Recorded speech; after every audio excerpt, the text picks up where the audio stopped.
He returned home to fire the woman who raised his son, only to discover she was the one holding him together. The sun had already dipped below the hills of Laurel Canyon, leaving streaks of crimson tangled in the sky as Nathan Reed's private car rolled past the iron gates of his Los Angeles estate. The driveway lights flickered on automatically, casting long shadows across the polished stone.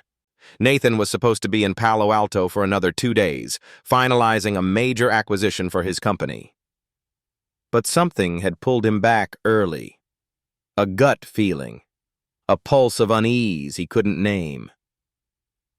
The house was silent when he entered, too silent. He dropped his duffel bag by the marble staircase, loosened his tie, and walked toward the living room. That's when he heard it, a small, broken sob. "Ethan?" he called out, his voice echoing. Another whimper, then tiny footsteps scrambling. He rushed forward and found his 6-year-old son curled behind the grand piano, cradling his arm, tears streaking his cheeks. "Buddy!" Nathan dropped to his knees. "What happened? Are you okay?" "I fell," Ethan whispered, eyes darting toward the hallway. Nathan's heart clenched. A bruise was already blooming across the boy's shoulder. Another mark shadowed his ribs. He looked like he'd taken a fall down the stairs, or worse. Before he could ask more, the sound of hurried footsteps came from the hallway. It was Grace. "Nathan, I didn't know you were back." Her voice faltered the moment she saw Ethan's injuries. "I just found him like this," she said quickly, eyes wide, hands raised instinctively as if anticipating blame. "I was upstairs folding sheets and—" "Don't." Nathan's voice was flat, cold. "Don't touch him." Grace froze. Ethan began to cry harder, but Nathan didn't notice. His focus had zeroed in on Grace, 28, kind-faced, and quiet, with soft eyes that had tucked his son into bed more times than he had in the last year. And yet, in that moment, all he saw was someone who had failed to protect. Or worse. "You were the only adult here," he said, voice sharp now. "How does my son end up like this?" "I told you, I wasn't there when it happened." "I trusted you!" His words thundered against the walls. "I let you into this house." Grace's lips parted, but no sound came. "I want you out. Now!" Ethan's wail filled the room. "No, Daddy, no, don't make her go." Nathan turned to his son. "Ethan, sweetheart, it's okay. I'm here now." But Ethan only cried harder. Grace stood frozen for a long beat. Her eyes didn't plead. She didn't beg. She simply looked at Nathan, straight into him, with a quiet grief that made his stomach twist. Then she nodded once. "I'll go pack my things," she said softly, and walked away. By the time the sky turned navy and the hummingbirds disappeared from the garden, Grace was gone. The house felt different without her. Hollow, as if something vital had been torn from its walls. Nathan sat on the edge of Ethan's bed that night, watching his son's chest rise and fall. He hadn't meant to shout, hadn't meant to react so fast. But something about the bruises, something about the silence, it had cracked open the fear inside him. The fear of not being enough. Of losing what little he had left. His wife Rachel had died 2 years earlier after a brutal 6-month battle with lymphoma. And since then, he'd clung to control like a drowning man to a rope. Business deals, routine schedules, productivity metrics, they made sense. But parenting? Parenting was chaos. He kissed Ethan's forehead and whispered, "I've got you, buddy."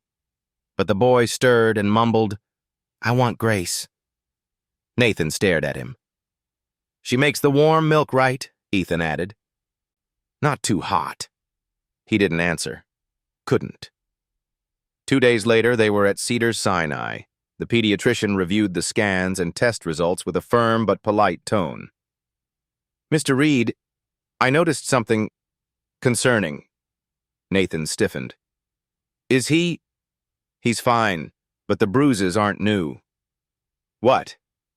"There are signs of older bruising underneath the fresh ones, at least a week apart." "He said he just fell?" Nathan hesitated. "Yes, that's what he told me." The doctor sighed. "Kids don't always know how to express fear or guilt. Sometimes they hide the truth because they think they'll get in trouble or disappoint someone." Nathan's throat tightened. He looked down at Ethan, who sat on the examination table swinging his legs, head bowed. Later, as they left the clinic, he crouched down beside his son by the parking lot. "Hey, champ. You know you can tell me anything, right?" Ethan bit his lip. "Did Grace hurt you?" "No!" Ethan looked horrified. "Never!" Nathan's stomach dropped. "Then why didn't you tell me the truth?" Ethan's eyes welled up. "I broke the glass thing. The one with flowers, Mommy's favorite." Nathan froze. The baccarat crystal vase, a gift from Paris. Rachel's last birthday. "I didn't mean to. I was spinning and I knocked it. I thought you'd be mad and leave again." Nathan's breath caught. "So I fell on purpose," Ethan whispered. "Off the stool, so I'd get hurt. So you'd come home." It hit him like a punch to the gut. He had accused the wrong person. He had driven away the one person who had stood by his son through every tantrum, every scraped knee, every night terror. Grace. That night, Nathan sat alone in the living room holding the shattered remains of the crystal vase. He'd found the pieces buried under a throw blanket in the trash bin outside. Ethan hadn't even known how to hide it properly. He poured himself a drink, but didn't sip. The walls around him no longer felt like walls. They felt like witnesses, cold and condemning. He had fired Grace not for what she did, but for what he assumed she might be capable of. Because she was poor. Because she was a black woman in his white marble home. Because he was afraid, not for his son, but of the mirror she held up to his failure. And that truth burned deeper than any accusation. There's a particular kind of silence that fills a hospital hallway after a hard truth is spoken. Not the sterile kind that echoes off clean white tiles, but the heavy human kind, the kind that settles between a father and his son, making even their footsteps sound guilty. Nathan Reed didn't speak as he led Ethan down the hall of Cedars-Sinai Medical Center. The pediatric ward had tried to be cheerful. Pastel murals, animal-shaped chairs, stuffed toys in every room. But nothing could soften the ache that had taken up residence in his chest since Ethan's quiet confession. "I broke it, Daddy, and I thought you'd leave again."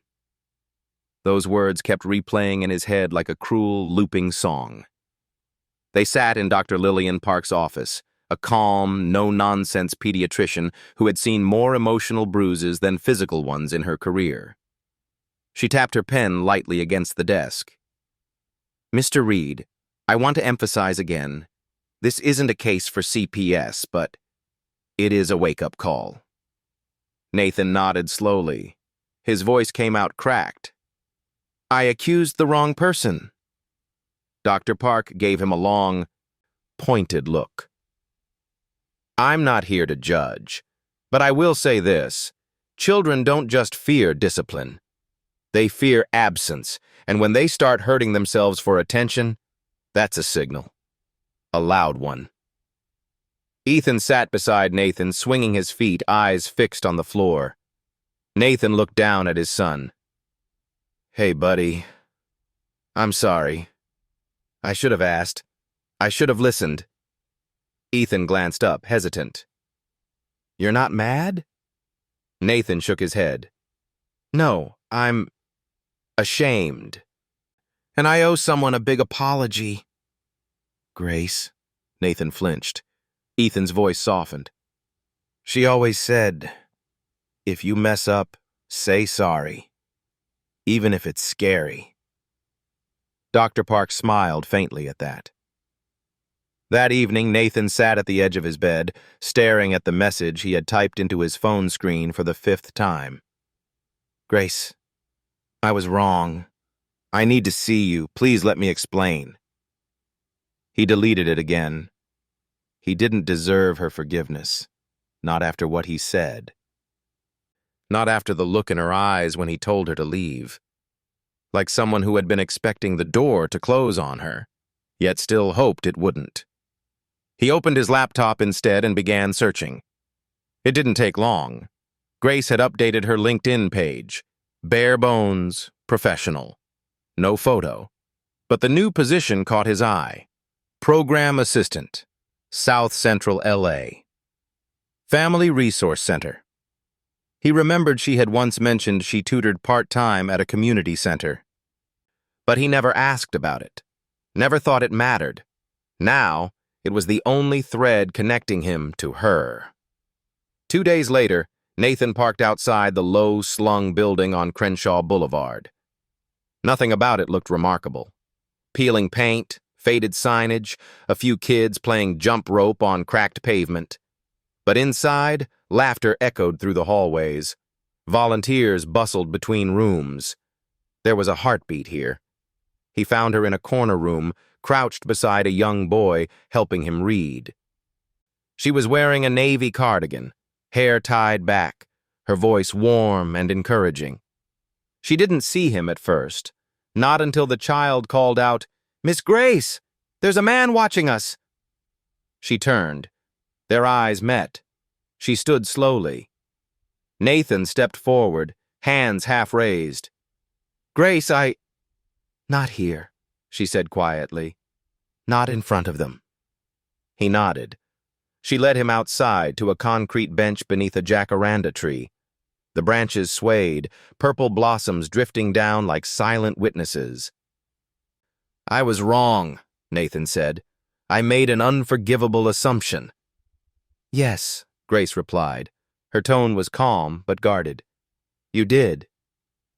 I should have asked Ethan. I should have trusted you. But you didn't." Her voice cracked just a little. "One bruise and I became a suspect. One bruise, and everything I did for your son disappeared in your eyes."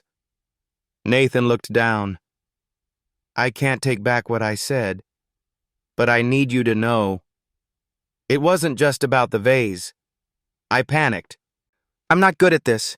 At parenting, at grief, at anything without Rachel." Grace's eyes softened slightly at the mention of his late wife. "I know you loved her," she said.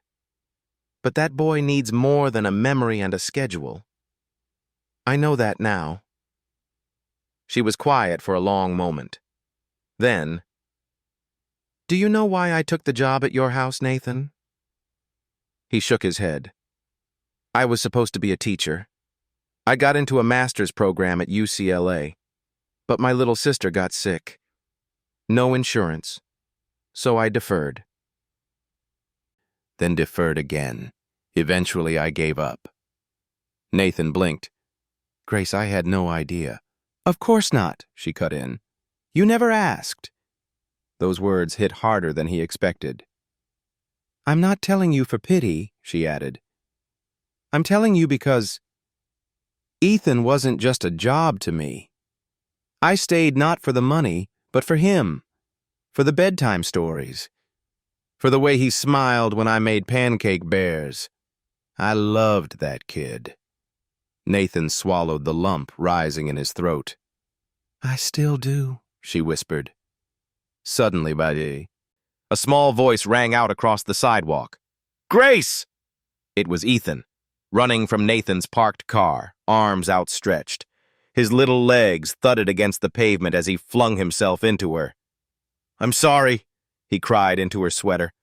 "I lied and you got in trouble and I didn't mean to and—" "Shh." Grace knelt, hugging him close. "You're okay. You're okay, baby. Nathan turned away, blinking fast.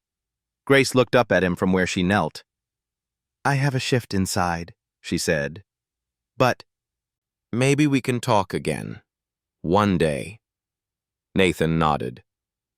I'd like that. She stood, kissed Ethan's temple gently, then guided him back toward Nathan. As she walked away, Ethan whispered, Can she come back? Nathan placed a hand on his son's shoulder. I hope so, buddy. I really do. That night, Nathan stood by the window of the house that suddenly felt too large.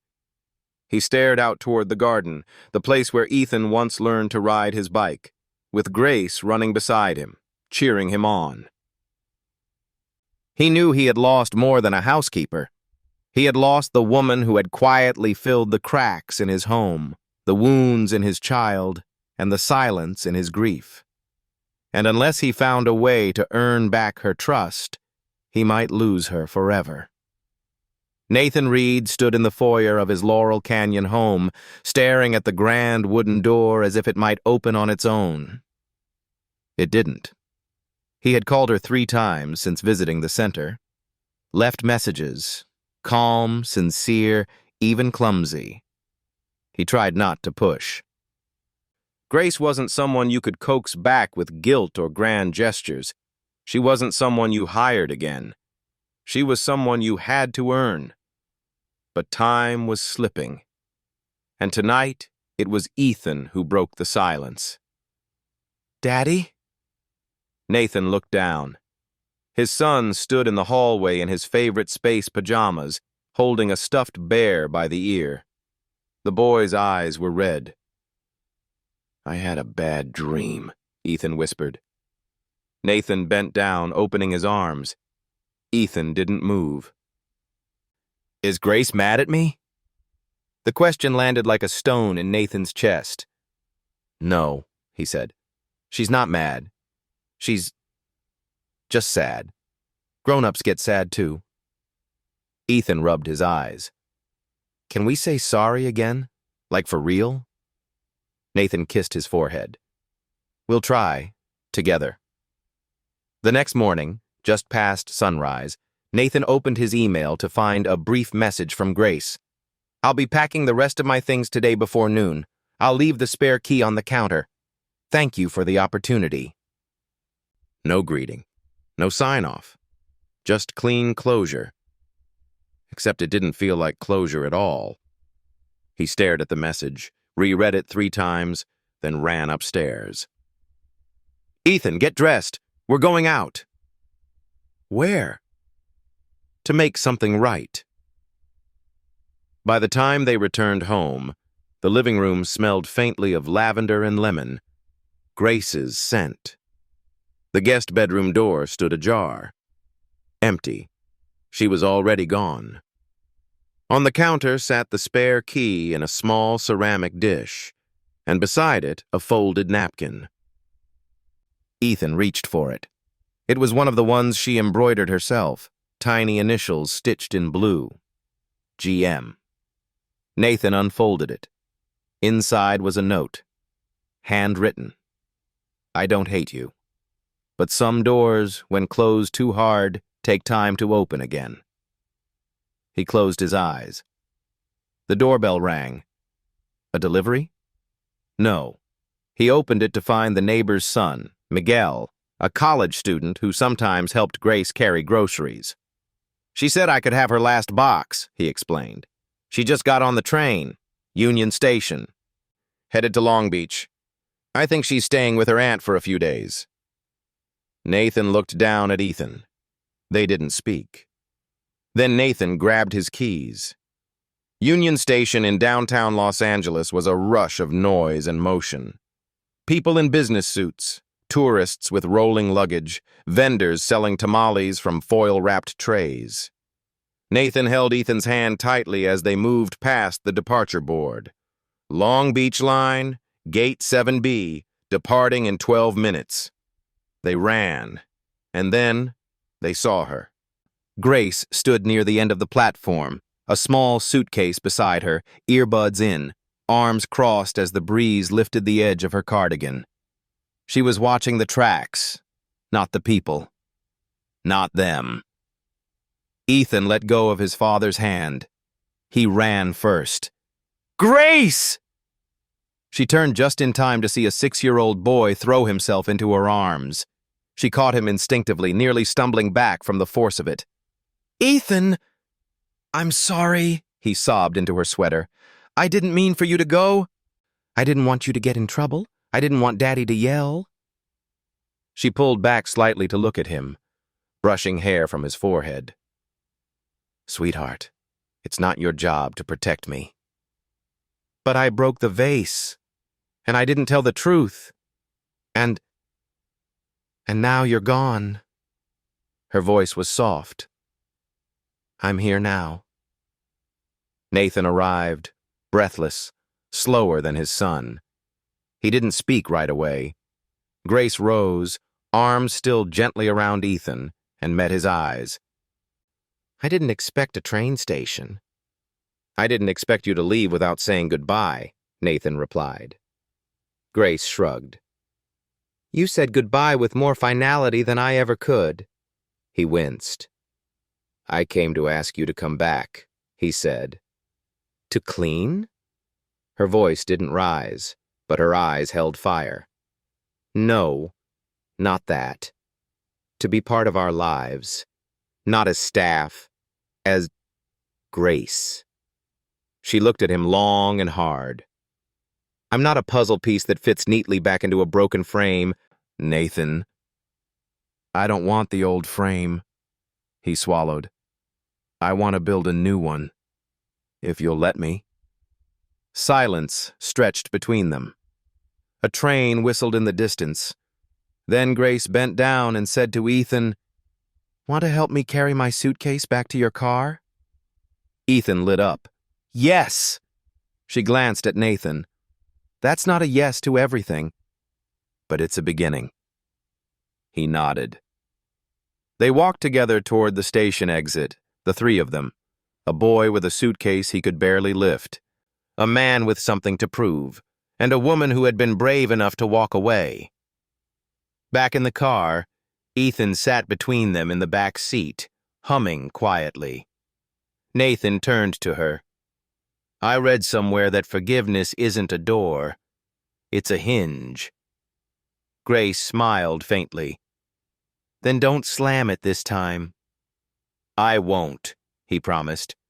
And for the first time in days, something inside the car felt warm again. Not perfect, but alive. The small cafe on Sunset Junction had no name on the door, just a brass bell that chimed when you entered, and the scent of nutmeg rising from warm scones. It was the kind of place that didn't need to advertise. Word of mouth had kept it alive for decades. That morning, Grace chose the farthest table by the window. She arrived first. She always did.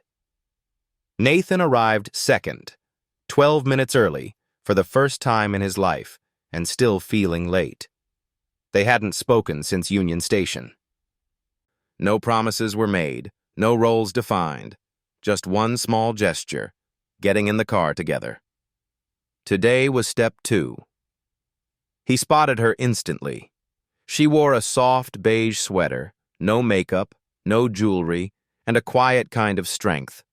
The kind forged not from comfort, but from walking through fire without losing your humanity. "Hi," he said. "Hi." He sat. A silence settled between them. But this one didn't feel sharp. It wasn't the silence of shame or blame. It was the color of uncertainty. And something else, too. Openness. "I wasn't sure you'd come," Nathan said. Grace stirred her tea. "I wasn't sure I'd want to." He nodded. "That's fair." They watched people pass outside for a while. A man with a cello, a woman jogging with a dog in a sweater, a couple laughing over spilled coffee. Then Nathan said quietly, "Ethan asks about you every night." Grace exhaled. I miss him too. You changed him, he added. More than I ever did. She shook her head. No, I just saw him. Kids bloom when they're seen. Nathan blinked. That's what you do, Nathan, Grace continued. You manage, you fix, you build, but you don't always see what's already there. Her voice wasn't cruel, just honest. He looked down. I don't know how to show up any other way. You could start by listening without trying to fix the silence. Later that afternoon, Grace returned to the community center in South Central LA. Her classroom smelled like crayon wax and hand sanitizer, and the noise of children filled every corner. It grounded her. One of the older girls tugged her sleeve. Miss Grace, can you help me with the essay? Of course. She bent over the desk, red pen in hand, correcting softly. The rhythm soothed her until the door creaked open and Ethan stepped in, holding a shoebox. Hey, he said shyly. She blinked in surprise. Ethan? What are you doing here? Nathan appeared behind him, carrying 2 lunch bags. We thought we'd visit. Unannounced? Technically, we were invited, he said, glancing at Ethan. The boy held up the shoebox. I made this for you. She opened it slowly. Inside was a collage, drawings, Polaroid photos, small mementos, a macaroni heart, a stick figure family with me plus daddy plus Grace written in crooked letters underneath. She looked at the boy whose eyes brimmed with hope. It's our family, Ethan whispered. Grace felt the air leave her lungs. She reached out, cupped his cheek and pulled him into a hug. I love it, she said. I love you. Nathan stood back, not wanting to intrude. But when Grace looked up and met his eyes, something passed between them. A quiet truce. A recognition.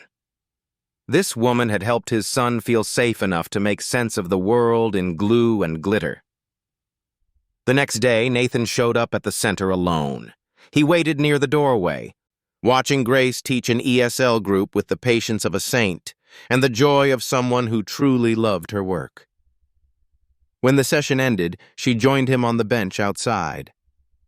I had no idea this place existed, he said. I'm not surprised. He glanced around.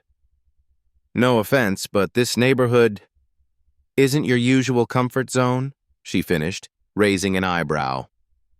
No, he admitted, but maybe that's the point. They sat in silence. Nathan broke it first. I never asked what you really wanted to do. What you dreamed about before you stepped into my kitchen that first day. Grace smiled faintly. I wanted to be a teacher. Still do. You already are. She looked away. Not in the system's eyes. No license, no degree. Just a woman patching holes in kids' lives. Nathan reached into his pocket and pulled out a folded paper. A scholarship application. Grace looked at him, stunned. UCLA has a part-time credential program, he said. Flexible schedule. Evening classes. I figured you could do both. She was silent for a long time. Then, why? Because you're already shaping futures. You deserve to finish shaping your own. Her eyes shimmered, but she blinked them clear. This doesn't make up for what happened. I know, he said. But it's not meant to. It's just a door. One I hope you'll keep open. She tucked the form into her bag without a word, but she didn't hand it back. That evening, Ethan fell asleep on the couch, curled up next to Grace, who was helping him cut out letters for a school project. Nathan watched from the kitchen. He had stopped trying to manage the chaos. For once, he just let it be. And in the quiet, he began to really see, how silence had a color of its own. Sometimes it was lonely.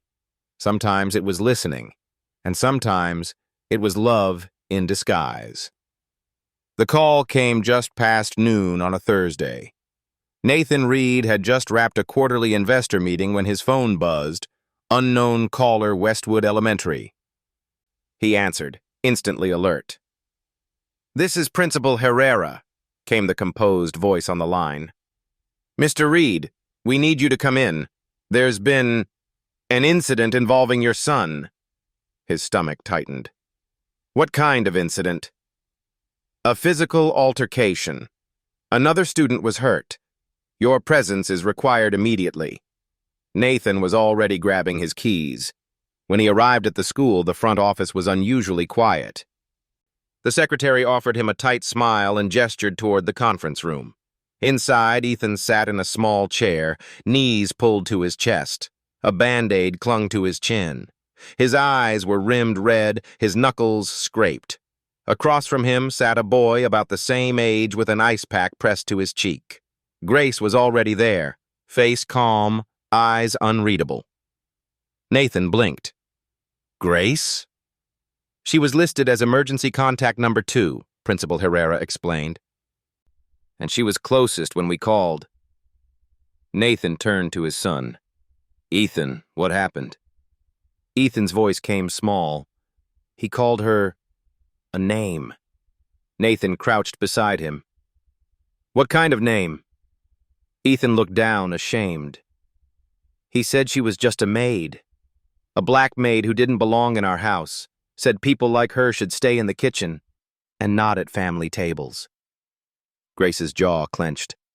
Nathan went still. "And then?" he asked gently. "I hit him," Ethan admitted. "I didn't think. I got so mad." Principal Herrera cleared her throat. "Violence is never the answer, Mr. Reed. While we understand Ethan was provoked..." "Provoked?" Nathan's voice sharpened. "He was defending someone he loves." "We're not minimizing the language used by the other student, but you are minimizing it," Grace said suddenly, her tone sharp and clear. "Because we're in a conference room talking about a boy who threw a punch, not the fact that a 6-year-old learned racism at home." Everyone froze. Principal Herrera opened her mouth but said nothing. Mrs. Dalton, the other child's mother, stood up then. "Excuse me, but I don't think my son should be accused." "I'm not accusing your son," Grace interrupted, her voice steady. "I'm asking what kind of dinner tables raise children who say things like that." The room fell silent again. Nathan stood. "I'd like a moment alone with the principal, and I'd appreciate if the rest of you could give us that courtesy." They hesitated, but Grace gently stood and took Ethan's hand. "Come on, baby. Let's go get some air." As they stepped outside, the little boy clung to her like a life raft. And she held him, her hand resting gently against his shoulder, strong and calm. Inside the office, Nathan took a breath. "I've donated to this school, sponsored STEM programs, funded scholarships," he began. "But right now, none of that matters, because I'm standing here as a father." Principal Herrera said nothing. "If this school doesn't take a clear stand against the kind of language used against Grace, I will pull my son out, and I'll make it public." The principal nodded, suddenly pale. "Understood." That evening, Grace sat on the back patio of the Laurel Canyon home, sipping mint tea. Ethan was asleep upstairs. His cheeks were flushed, but he had calmed after Nathan made him a grilled cheese and let him wear his favorite superhero pajamas, even though it was laundry day. Nathan joined her in the quiet. "I'm proud of him," Grace said softly. Nathan exhaled. "So am I. But I hate that he even had to hear those words." Grace stared out at the garden. "So do I. But sometimes it takes a child's honesty to shake a system grown comfortable with silence." He looked at her. "I wanted to say something clever in that meeting. Something powerful. But you didn't flinch. I've been in rooms like that my whole life, Nathan. I learned early that silence doesn't protect you. It just lets the walls grow thicker. He nodded. They sat for a while, letting the night breathe. Then Nathan said, "He called you family." Grace's lips curved slightly. "I heard." "You are," Nathan added. "To him. And, if you'll let me, maybe to me too." She turned to him. "Don't say that unless you mean it." "I mean it," he said. "But I know trust doesn't return just because someone finally showed up." She looked at him long and quietly. Then, "Trust isn't a ladder, Nathan. It's a table. You either pull up a chair and listen, or you leave the room." "Then I'll stay," he said. "I'll keep listening. Keep showing up." Ethan stirred upstairs. They both turned their heads instinctively toward the sound. Two people bound not by blood, but by presence, by choice.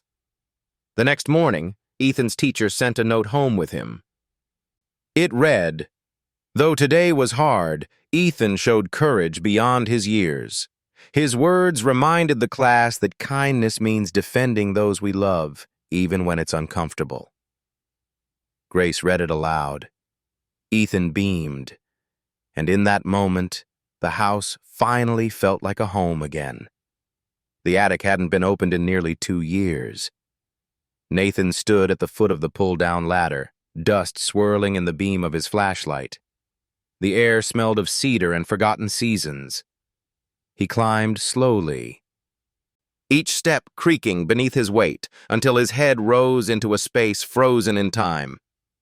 Rachel's boxes were still there, labeled in her neat looping script, winter clothes, Ethan's baby things, letters, private. He crouched before the last one, hands trembling. He hadn't opened it since the funeral, hadn't needed to, or hadn't had the strength. But tonight was different. Tonight, after dinner, Ethan had asked Grace if she remembered the lullaby his mother used to hum. Grace smiled and nodded. "The one about the fireflies in Vermont." Ethan lit up. "That's it!" Nathan had stood in the doorway, stunned. How had she known that? And more. Why had he forgotten? After Grace tucked Ethan in, Nathan stayed behind, listening as his son whispered, "I think Mommy would like you." And Grace, soft as twilight, answered, "I hope so, baby." Those words stayed with him. So now he was here, seeking a piece of Rachel he had buried, not in the ground but inside himself. He opened the box. Inside, carefully bound in a pale blue ribbon, were dozens of envelopes, each one marked with a date. Most were addressed to Nathan, a few to Ethan, and one, near the top, was labeled, "To be opened only if I'm no longer here." He sat on the attic floor and unfolded it with shaking hands. "Nathan, if you're reading this, it means I'm gone. I hate that. I hate it more for Ethan than for me. I wanted to see his first tooth fall out, his first school dance. I wanted to hold your hand at his graduation. But if life had other plans, then I need you to hear this. Let love find you again. Not just romance. Family. Ethan needs more than bedtime stories and routines. He needs presence. Laughter. Someone who will kiss his scraped knees and call him out when he's being too much like you. And you, my love, you need someone who sees you when the world isn't watching. If she is kind, if she is strong, if she loves Ethan and makes him feel safe, then don't let fear make the decision for you. And please, don't ever let the world's opinion of someone's skin, status, or story cloud what's in their heart. Love isn't born in mirrors. It's born in the quiet choices. Yours always, Rachel. Nathan folded the letter with tears on his fingers, and he knew exactly what he had to do. The next evening, Grace returned from work to find a small fire crackling in the backyard fire pit. The scent of roasted marshmallows hung in the air. Ethan ran out to greet her. "We're having movie night outside." Grace blinked. "Really?" Nathan stepped into view, holding 2 mugs of cider. "You're invited." She smiled warily, but followed him into the yard. Pillows lined the outdoor seating. A screen had been strung between 2 trees, and in the center of the table was a small wooden box. Nathan picked it up. "This belonged to Rachel," he said. "I haven't opened it in 2 years." Grace looked at him. "Why now?" "Because she left a letter. For me. About Ethan. About you." He handed Grace the folded note. She read slowly. Her eyes filled, but her hands stayed steady. When she finished, she whispered, "She saw me, even without meeting me." Nathan nodded.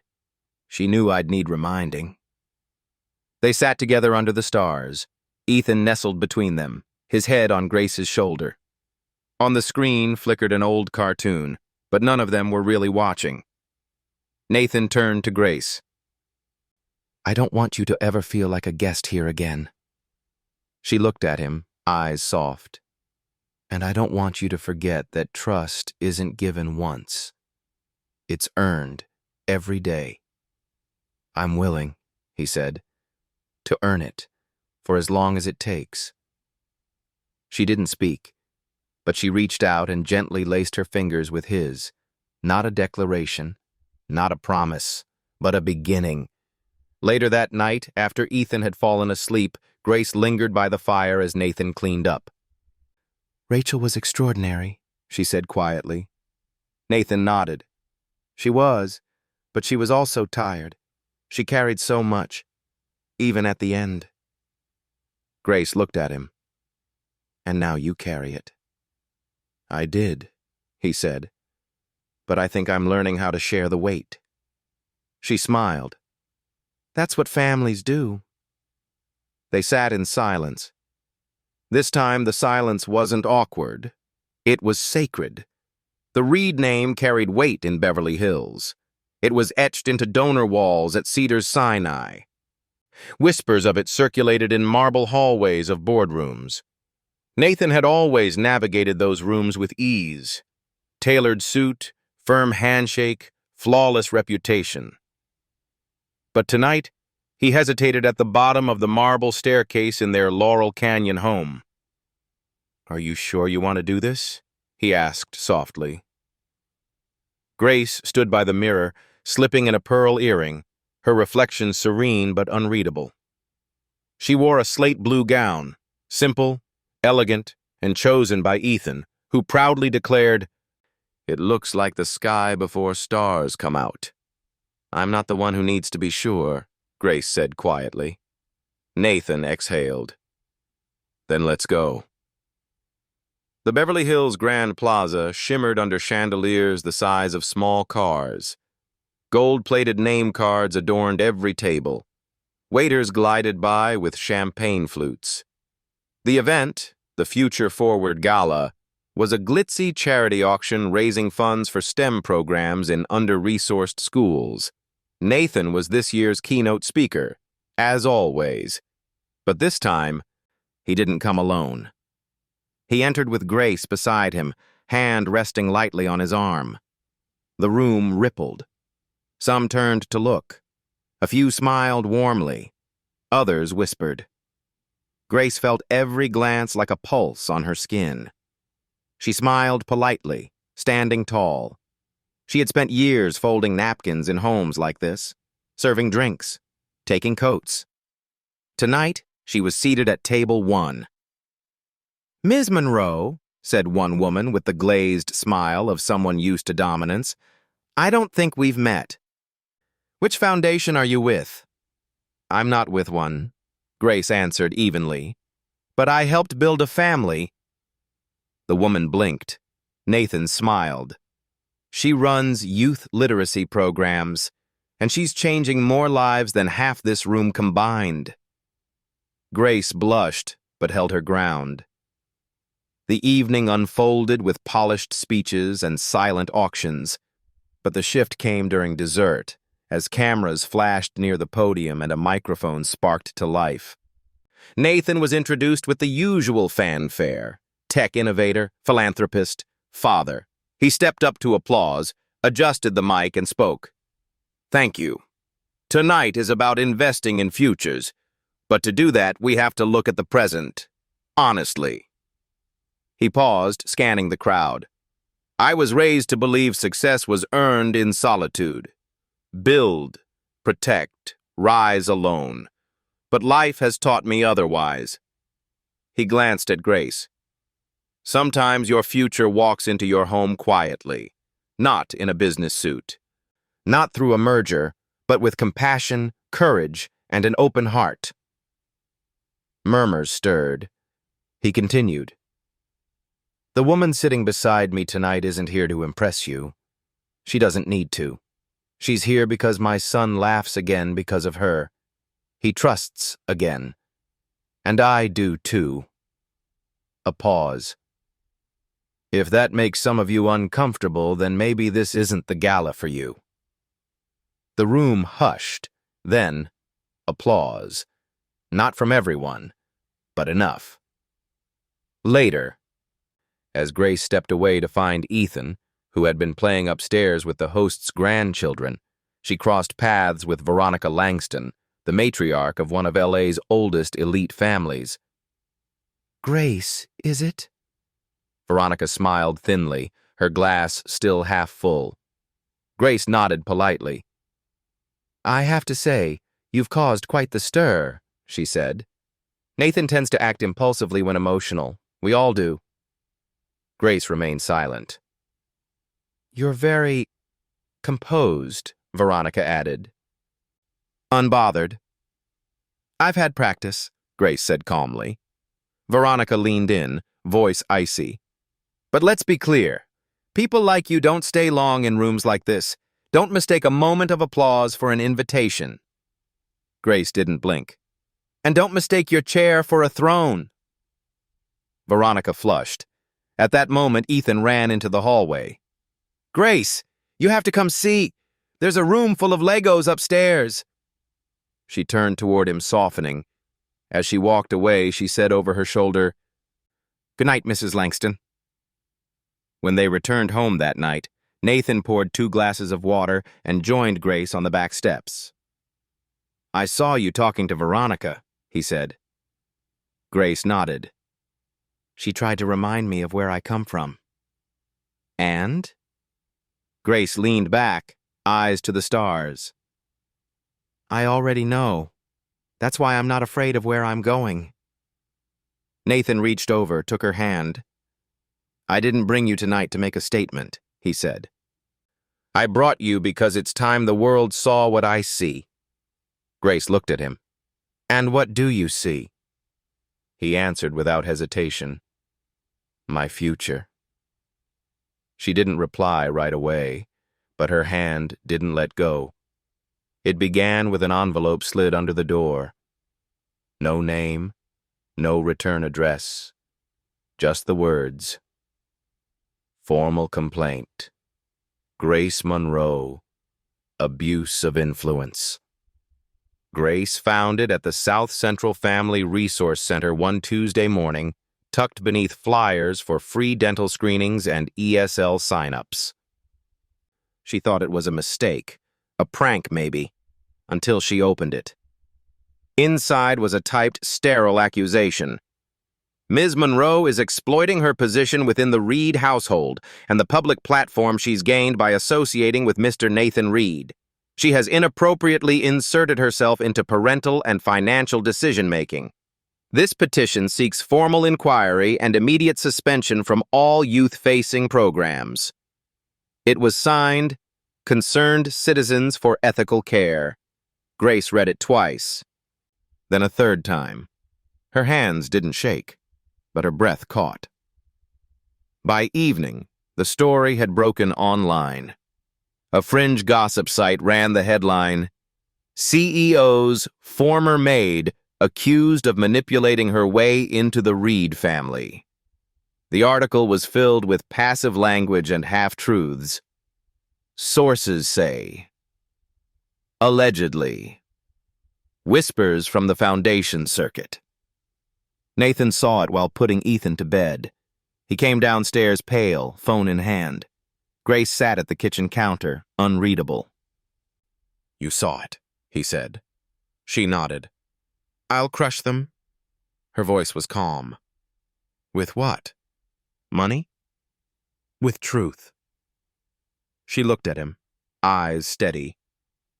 This isn't just about us anymore, Nathan. This is about every woman who's ever been told she got too far for someone like her. By the next morning, reporters had staked out the community center. Some snapped photos, others pretended to be prospective parents. The board grew nervous. A vote was held. Grace was placed on temporary leave. She packed her things without drama, without tears. But when she passed the wall where Ethan's drawing still hung, me plus Daddy plus Grace equals home, she paused. The silence there was louder than any camera click. That night, Nathan paced the living room. We can sue. Grace sat across from him. They want that. A rich man defending his maid makes them feel powerful. He clenched his jaw. So we just let it happen? No, she said. We do it my way. 3 days later, Grace walked into the downtown podcast studio of Kira Morales, a nationally known voice on justice and equity. The episode was titled, When Love Crosses Lines Others Draw. Kira welcomed her with warmth, but didn't go easy. You've been accused of manipulating your way into power through proximity. What do you say? Grace didn't blink. I say proximity is only dangerous to people who've built their comfort on distance. Kira leaned in. Did you love the boy before you loved the man? Grace nodded. Yes. Ethan made me a better person before Nathan ever noticed me. That's why I stayed. And the Reed fortune? Grace smiled. Ask the kids at the community center if that's what I cared about. Kira shifted. What do you want from this moment? Grace paused, then said softly, I want one little black girl, sitting at home being told to stay quiet, to hear this and realize she doesn't have to shrink to fit someone else's comfort. The episode aired that night. It went viral by morning. By the weekend, the petition unraveled. Former students and parents began posting testimonials. She helped my son learn to read when no one else believed in him. Grace Monroe sat with my daughter through her mother's funeral. She taught me how to be brave. Even strangers joined in. The hashtag #GraceIsThePoint began trending. Then, on Sunday evening, live television. Nathan was invited to speak at a national fundraiser for educational equity. Cameras rolled, the lights were blinding. But he didn't read from his speech. Instead, he pulled something from his pocket, dropped to one knee, and looked directly into the camera. Grace Monroe, he said, voice steady.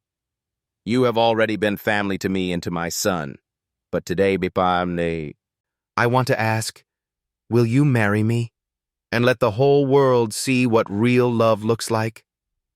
The crowd gasped, then cheered. Reporters scrambled. The internet exploded. But Grace? She was watching from home, on the couch. Ethan curled against her side.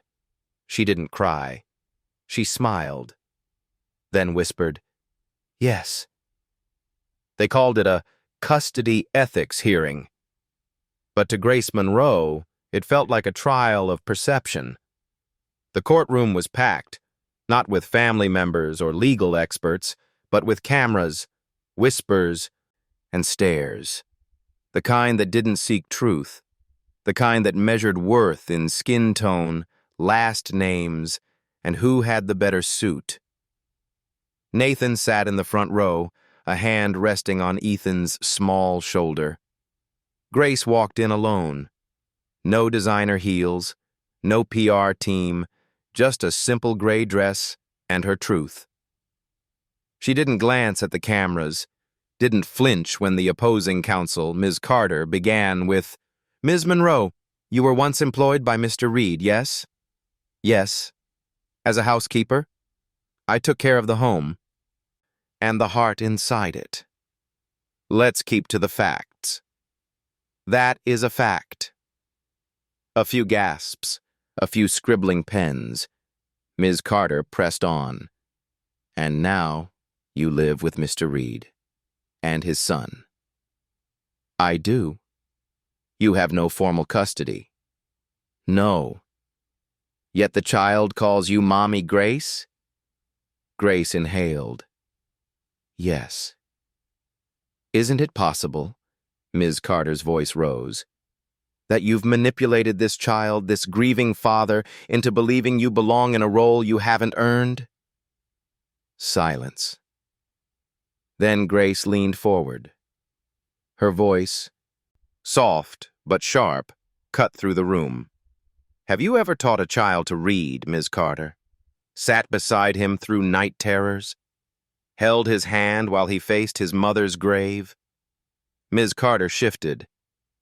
"Because I have. Not because I had a title, but because I was there, when no one else was." Nathan's jaw tightened. Ethan looked up at him. "Daddy, why are they being mean to her?" Nathan squeezed his hand. "Because some people don't understand love unless it comes with paperwork." The judge, an older black woman named Justice Albright, removed her glasses and set them down. "Ms. Monroe," she said, "you've been accused not of harm, but of impropriety, of stepping outside societal expectations. Is there anything else you'd like to say?" Grace stood, not trembling, not angry, just ready. "I was born in a neighborhood where kids didn't always get second chances, where mothers worked double shifts and still didn't make rent. I was told to stay quiet. Told I didn't belong in certain zip codes or rooms with chandeliers." She turned toward the crowd, toward the cameras. "But love doesn't ask for permission. It shows up, again and again. Through bruises, through loss, through spilled milk and bedtime stories. I didn't fall in love with a CEO. I fell in love with a boy who missed his mother and needed someone to sit beside him on the floor." She paused. "I didn't raise Ethan for headlines. I raised him because he's worth raising." A hush fell so deep, even the air stopped moving. After a brief recess, the judge returned. Her voice was firm, unwavering. "This court finds no evidence of harm, manipulation, or coercion. Instead, we see a consistent pattern of nurturing, presence, and protection. Ms. Monroe, your role in this child's life is not only appropriate, it is essential." Gasps. Then quiet applause. But the judge wasn't done. "And to the petitioners, those hiding behind anonymity and media distortion, this court advises, next time before attacking a woman's worth, ask whether you'd stand even half as tall in her place." Cheers erupted. Outside, the courthouse plaza swelled with reporters, microphones, and supporters. Nathan stepped up to the podium beside Grace, holding Ethan's hand tightly. "I have nothing to add to what Grace already said," he told the cameras. "Except this, she didn't steal a place in our family. She built it, every day, with love, not ambition." Then Ethan climbed onto a step stool. He faced the microphones with the seriousness only a 6-year-old could carry. "My mommy isn't perfect," he said, "but she's ours, and she makes the best grilled cheese." The crowd laughed through tears. Later, back at home, Grace stepped out onto the porch alone. The city stretched below, pink dusk softening the skyline. Nathan joined her, handing her a glass of water. "Today was hard," he said, "but worth it." He looked at her. "You sure you're ready for the next chapter?" She smiled. "As long as we write it together?" Ethan burst out the door a moment later, wrapped in a blanket cape. "Come on! I'm making the family quilt!" Grace raised a brow. "You know how to sew?" "Nope. But you and Daddy do." She laughed. And for the first time in a long time, laughter didn't feel like survival. It felt like home. The ribbon fluttered in the wind like a bright promise. Children in pressed shirts clutched paper flowers. Neighbors gathered along the sidewalk. Journalists hovered near the press tent. But at the center of it all stood Grace Monroe, shoulders square, chin lifted, eyes full of something steadier than pride. Legacy. Nathan stood beside her, hand resting lightly against her back. On her other side, Ethan fidgeted with his clip-on tie, grinning. A new sign gleamed behind them, the Reed Monroe Family Resource Hub.